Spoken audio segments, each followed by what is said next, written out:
Welcome, ladies and gentlemen, to WCS Winter. We are back with Group C today for both Europe and Americas. My name is Fear Dragon. I am joined here on the desk by Zombie Grub first thing in the morning. How you doing?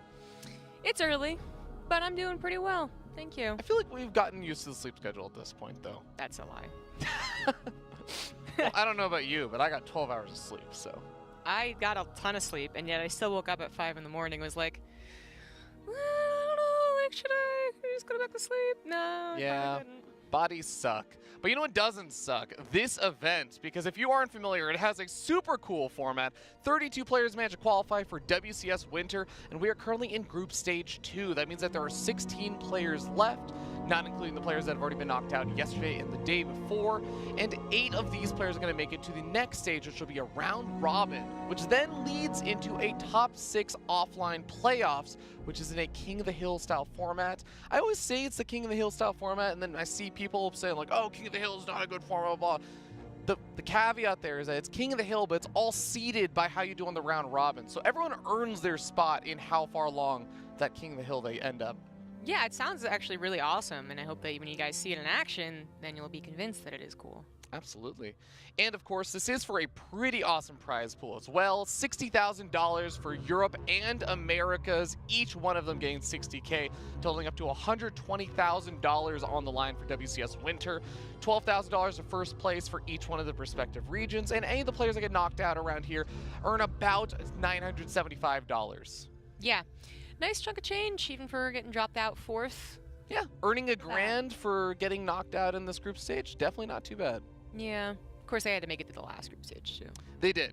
And of course, the last group stage, we saw some really cool matches in the last group stage, a lot of good players, and a couple of upsets. And we've already seen some upsets here in the round of 16, so I'm looking forward to seeing how today's matches are going to go, because we look at today's players and we see a lot of Protoss here. We got ShoWTime, we got DnS, we got Hellraiser, and then we also have a Laser, the lone Zerg in this group. Yeah, he's like, what should I practice for my upcoming matches? ZVT? No. ZVZ? Nah. I wonder if he's built a Nidus worm or two, Zombie Group. You think so? I think a Laser is the kind of person who will have built a Nidus worm or two. He did tweet out that he's hoping to show what he's been practicing. I think was the gist, so. Well, it's going to be a treat to find out exactly what he has been practicing, what he's going to be showing us. But before that, we're going to go into some Protoss versus Protoss. So far, I've really enjoyed all the Protoss versus Protoss we've seen in the round of 16. They've all been kind of wonky games, I would say, for the most part, especially a lot of them from North America. But we now move into the European Protoss versus Protoss. So ShoWTime versus DnS. What are your thoughts on this one? Well, I think it'll be more of a basic PvP than the previous 2 days. I'm actually like calling that right here right now. I mean, you think ShoWTime's gonna play normal? Zombie Girl, what are you thinking? I'm just crazy. I don't know what I'm on about. But it is PvP, and so we cannot take away the matchup, right? Like, even if someone's super standard macro playing TVT, there's always a chance that they 2-racks. There's always a chance that they 1-base it. Same for PvP. There's always a chance that someone throws down a proxy pylon, as this matchup, I think, for the players themselves also gets frustrating and weird. So. That's very fair. So again, this first match, just the first match, so if you are not familiar with these groups or you somehow missed out on how WCS groups work, that means that the loser of this doesn't necessarily get knocked out just yet, but it is an important match for both of these guys, and I'm sure they both would love to make it out to the round robin. So here we go, ladies and gentlemen. We are getting started in game number 1 on Port Alexander. Down here in the bottom right-hand corner of the map, we got the red Protoss player. His name is ShoWTime. Team Makers, his new team. An advanced Iron Chain. In the top left, as the blue Protoss for Cascade, it is DnS.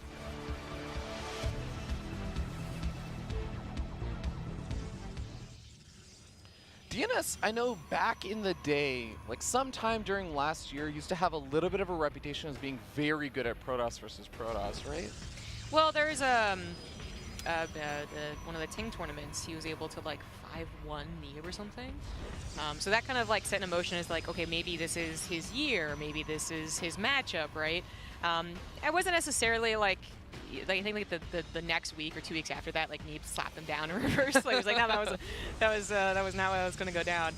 But yeah, I think DnS has still kept kind of this reputation. Thank you, reputation. That is the word I was trying to think of for being pretty good at PvP. But really, all of his matchups, I think, are rather lined up to each other. So.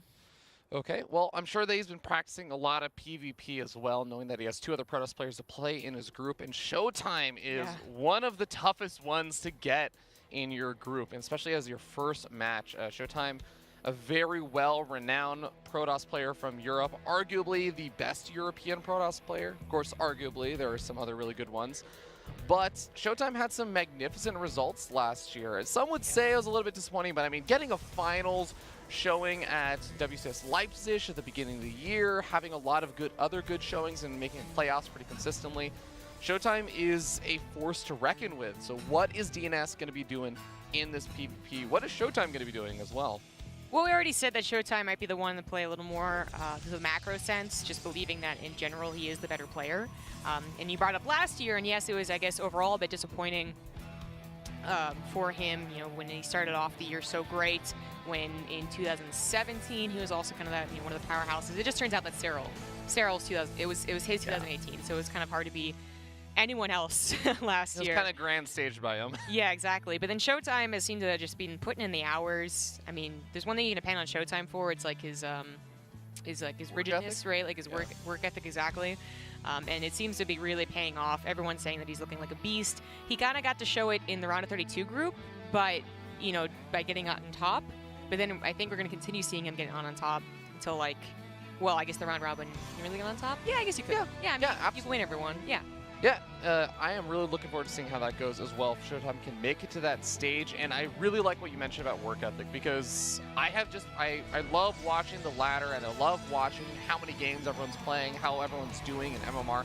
ShoWTime is definitely up there, not only in MMR as being, I think, rank 4 or something on the ladder, but on top of that, he has played close to the most number of games of all the top players on the ladder. He is playing an insane number of games. I do want to note that we do have the openings have already gotten started. Yeah. It's a Stargate from ShoWTime, but what's most interesting is that it's a Void Ray first, as he is also facing off against a lot of the Stalker aggression. Yeah, Hallucinated Phoenix from the Sentry first. Again, maybe playing more to that macro basic PvP sense, and it barely got that scout in the 3rd gateway in time. Obviously a follow-up Robo too, but he knew that was going to be a sign of some aggression. He also was probably already willing to bet that he would have to defend. So the shield battery's already done. He's making a second one. He was prepared for this, and then he's getting even more prepared because he scouted it. It's under pressure for a while now, and he seems to be doing okay here. Yep, finally, one of the first Stalkers in these engagements die on DNS's side. That Void Ray going to be on Prismatic Alignment for another 5 or 6 seconds, but it eventually will fade, and that's when DNS wants to continue poking back and forth. He's already taken off all the shields from that Nexus. There are shield batteries there, so if he really focus fires down that Nexus, there is some potential to heal it back up, buy a bit more time. ShoWTime, maybe waiting for that second Void Ray? Yeah, he's got to be very conservative here. Trying to keep all of his units alive as he is the one gaining units a little bit slower paced than DNS. Even though DNS is warping in slowly, by the way, it's still close enough to really be impactful. Actually, now he's got a Warp Prism, so it's no longer slow. Yeah, and remember, this is 3 Warp Gates for DNS versus just 2 Warp Gates for ShoWTime. But ShoWTime's got to rely on those Void Rays. One Void Ray gets Focus Fire down. The Warp Prism micro is pretty damn solid, especially versus the high DPS of those Void Rays. We end up seeing the Stalkers in the back starting to sit a little bit low on energy. There's Stalkers for ShoWTime trying to retreat back to that shield battery, and it looks like DNS is getting forced back. The Warp Prism taking a couple hits here as well. Yeah, at least the Void Ray made it so all the Stalkers are very, very, very low in health. ShoWTime can retreat back into more shield batteries. He was trying to defend his Nexus, right? Because it's been getting so low. He could also recharge his Nexus if he has to. The number of Stalkers here for DNS though is high enough that he's able to start getting close to one-shotting some of these Stalkers. The Warp Prism gets so low on hit points, but ShoWTime does not quite manage to snipe it. Yeah, this is so close. Really great micro from DNS, but then ShoWTime also almost making those correct decisions. If he got the Warp Prism, this would make life so much easier for him, but he can't quite get it. DNS is really still all in with this. If he doesn't get the Nexus, he will be in trouble. And again, that Nexus, it shouldn't go down here. Even with all the shields, this shield battery could recharge it. And Adept is actually there for ShoWTime. He's going to start pulling that to the front finally. It was sitting behind the mineral, or in that mineral line for the natural expansion. 3 more Stalkers getting warped in. Another Void Ray's on the way, but Zombie Cup, I'm a little afraid that ShoWTime's Next is taking so much damage that Void Ray's not going to come out in time. Yeah, it might happen. Oh, the Warp Prism! Warp Prism, he doesn't get it again! I don't even know if DnS is baiting with that Warp Prism or what. He keeps putting it so far forward, but he's doing a great job with it. I think the tides might have turned too much in favor of DnS. He has so many Stalkers compared to what ShoWTime has, and he got the Nexus, so maybe there's a chance to macro out of this. Finally, he's pushed back, but I think it's only temporary as he is warping in always. An Observer even coming out here, getting that high ground vision if he needs it. As I mean, ShoWTime he's got to be close to tapping out. He's lost it out. These shield batteries don't really matter too much if you have enough Stalkers to one-shot your opponent's Stalkers. Now we're starting to see the Fire get a little bit staggered, but those shield batteries just about out of energy. The Void Ray goes down. The last couple of Stalkers are going to start falling, and ShoWTime getting sniped in game number 1 by our Protoss Master. To be clear, ShoWTime also, I think, his best matchup is PvP. And that's just adding on to the insane quality that DnS showed us there. I mean, we've seen that type of setup often enough in PvP, right? One person goes for the Stargate, defensive, macro, the other person goes for the proxy pylon. Yeah. And it is a matter of micro, you know? There's the chance that the Void Rays, had they targeted the Warp Prism immediately, maybe that would have been the better call, even though it meant the Stalkers had more health. It's a very tough hold, even though I would say that ShoWTime was doing a lot of the correct things for it. I know, and that's the thing about that kind of PvP where the engagements are lasting for just 2, 3, 4 solid minutes of just back and forth. There are so many individual moments we could pick apart and say, well, what if he had done this? What if he had focus fired down the Warp Prism? Or what if he had focused down this other Stalker or not focused down the Warp Prism? And ultimately, we have to say that DnS gradually started just taking better micro trades. His Warp Prism micro is so good there. I want to highlight how difficult it is when there is a Void Ray prismatically aligned and Stalkers attacking your Stalkers, and you're still able to pick up the Stalkers and save so many of them.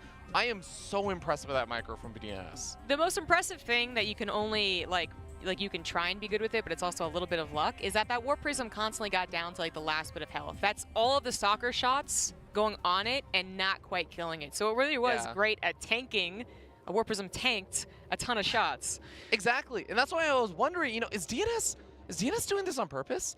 Is he baiting shots because he realizes how many Stalkers there actually are there? Or is this just he's barely getting saved? Because either way, that really helped out, intentional or not.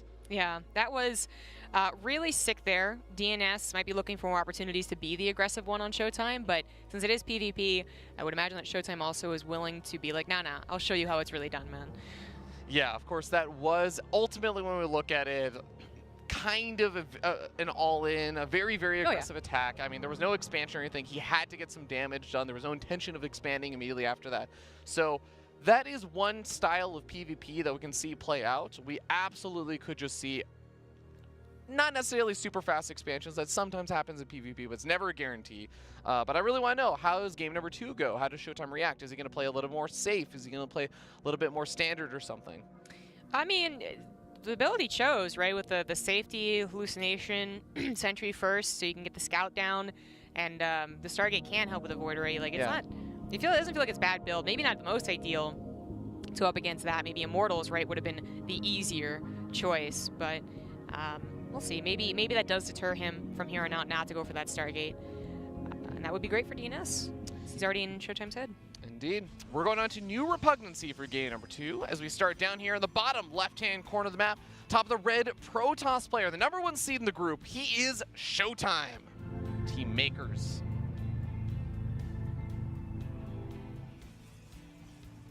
In the top right, as the blue Protoss for Cascade, it is DnS.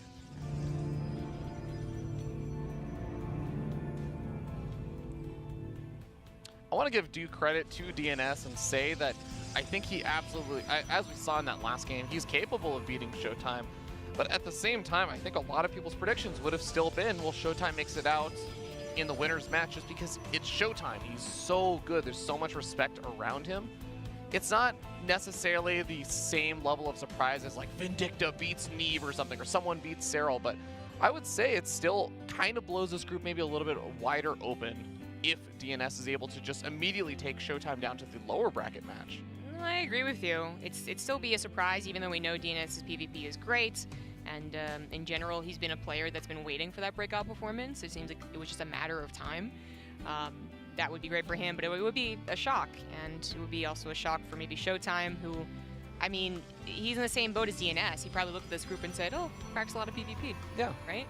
So to be ultimately knocked out to it is, you know, it's a nasty feeling. So far, standard openers. ShoWTime, a little bit more about scouting, I guess, earlier on, but that's neither here nor there, really. Both people throwing down 2 pylons in the main, not like our NA groups. Yeah. I guess, like, on the note of early probe scouts and stuff, there's occasionally some nice locations, I think, on this map for a couple of cannon rushes and stuff. But, like you said, neither here nor there. We're seeing double gate from both these guys. We're seeing Stalker Sentry from ShoWTime, the kind of more normal, safer style to go for as an opening. Whereas Double Adept, you're looking to try and get some scouting information, maybe get a little bit of damage if you're lucky and they don't quite... Actually, if they don't quite wall with a shield battery, sometimes they actually can just be game ending if you get enough damage done. Interesting to get a Zealot afterwards, unless he's faking it. No, I mean, but it might be oh, there because Stalker Sentry doesn't really kill a pylon that quickly, and he just in case they do let the pylon finish, maybe. That's a decent point, but obviously just change over into a Stalker.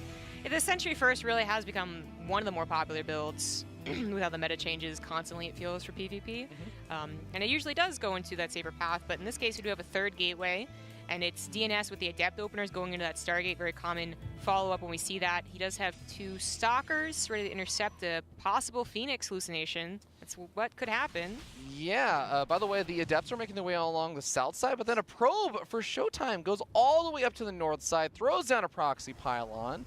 Interested to see what that's going to be used for, if that's just for gradual, eventual aggression, or if ShoWTime's looking to add on a bunch more gateway units and really pile on that power. So DnS didn't, I mean, he's actually going forward with this 4 group of units. It is more than what ShoWTime has. The Sentry wouldn't be able to help out too much with its energy already being used for the Phoenix, but ShoWTime, it's not really about the defensive. He is going for the attack. He's getting a Nexus while he's doing this, so this is DnS kind of totally in the dark. He sees the Nexus, doesn't see the pylon. He's about to be attacked, and he's not at all prepared for it. Yeah, he does have enough energy for a recall. He's actually got enough energy to chrono boost and then still recall. The Oracle goes straight over the pylon, and now the pylon for DnS is... Oh no, he's gonna potentially lose that. He does end up recalling his units back in time. I was gonna say, that was a little scary right there. I mean, this is still kind of a scary spot right now, as Adepts don't quite do as well in these Stalker versus Stalker fights. Yeah, eventually you can actually tear him down, which is exactly what's happening here on the front lines, being focus fired, ShoWTime continuing to warp in. He was also getting a lot of defense when he thought maybe there was a possible, like, base trade, literally natural Nexus for natural Nexus, but now that he realized that wasn't the case, he cancels them and commits full force to the micro here on the front lines, but they both are still building probes. ShoWTime gonna try and set off that stasis trap with the probe, but the probe gonna get taken out before he can set it off. A nice little micro tactic there, or attempt there from ShoWTime. One nice thing though is just keeping that Oracle at home with gateway aggression. It's honestly not something I get to see too often. Usually it's like the gateway units move across the map and you say, cool, I've been able to do that, and then the Oracle comes in from behind and backstabs a bunch of your probes. But I'm impressed that ShoWTime's been able to put on enough pressure. And DnS felt like he had to keep that Oracle at home to defend. Yeah, well, now it's coming through here. Notice there's no shield battery in the natural, so that is something the Oracle can get damage done on. But all the Stalkers have returned home. DnS has held, even if it was a little bit weird with the finally getting a couple shots. And both these players got their natural expansions up around the same-ish time. Of course, a little bit of denial of mining time there for by ShoWTime on DnS's natural. But as the pylon gets taken out here for ShoWTime, both these players throw down their robos. Blink coming up, like you said, I think a little bit faster here for DnS. Well, much faster. It's coming down at all, right?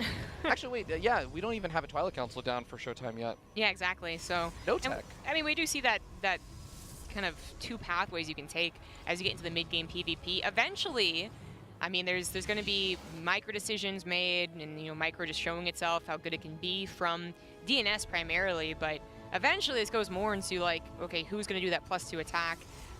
Usually with the 3rd base, but we're seeing a lot on 2 base too. And does that blink actually become worth it, or does it just kind of pause you along? Give you a pause along like the Immortal production, or maybe you're related to the upgrade, which he in fact is. Yeah, the Immortal production can definitely be pretty important. If you go in, if the game goes into Blink Stalker Disruptor, then the Blinks definitely starts finding some value for sure. So we'll see. I see what you're saying though. Sometimes you can get away without even going for Blink. You just go into the Charge Slot Archon Immortal stuff. But we end up seeing a couple of Adepts trying to make their way out to get some scouting information. DnS is going to catch them with the Blink Stalkers, revealing Blink, by the way. So ShoWTime knows Twilight Council is done, that Blink is finished up.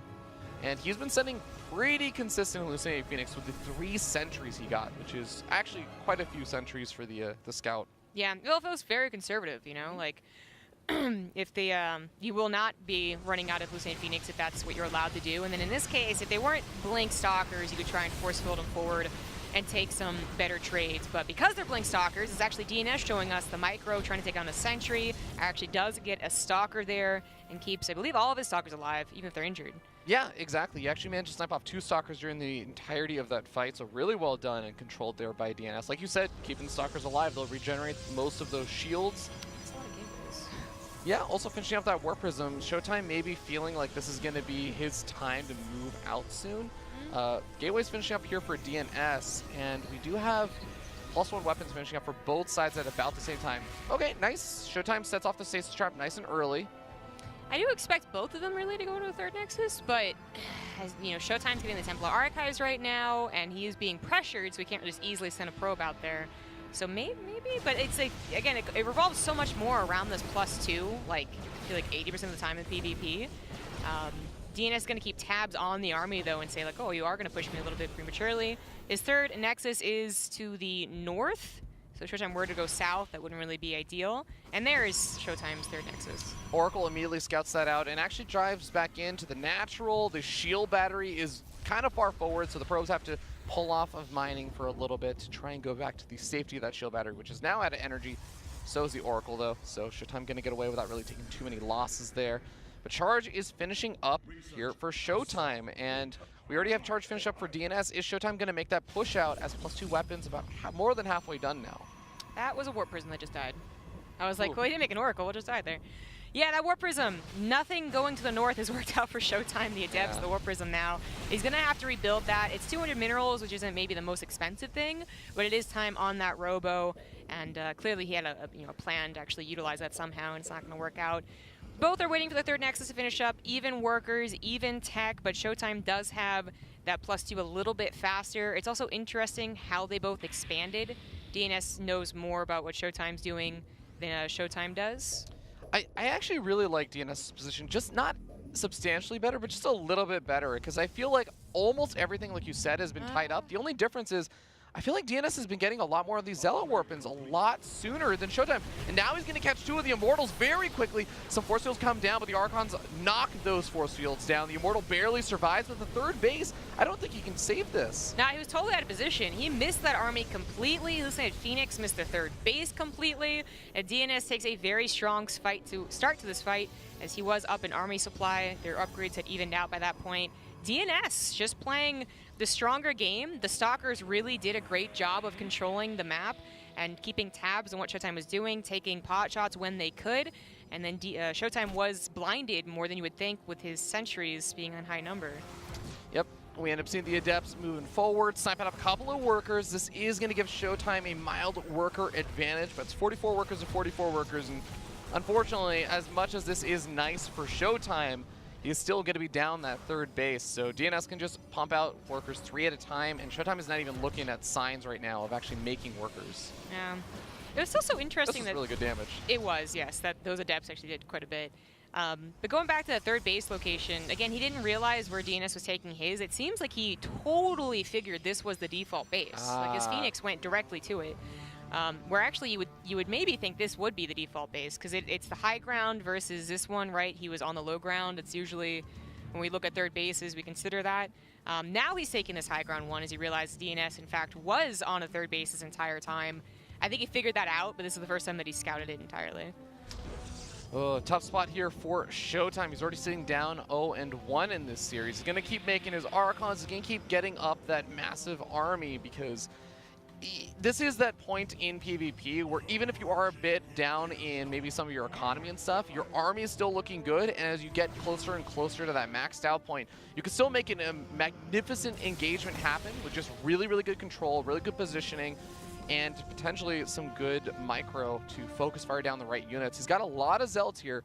Some more High Templars have not been. Oh my god, actually, that warp in the main is going to be a pain to deal with. Yeah, it was Immortals being dropped along with a charge that warp in. It's trying to be countered by Archon micro, but then is that too much micro being involved here when the army fight's going down to the right side? Actually, DnS not going to commit to this.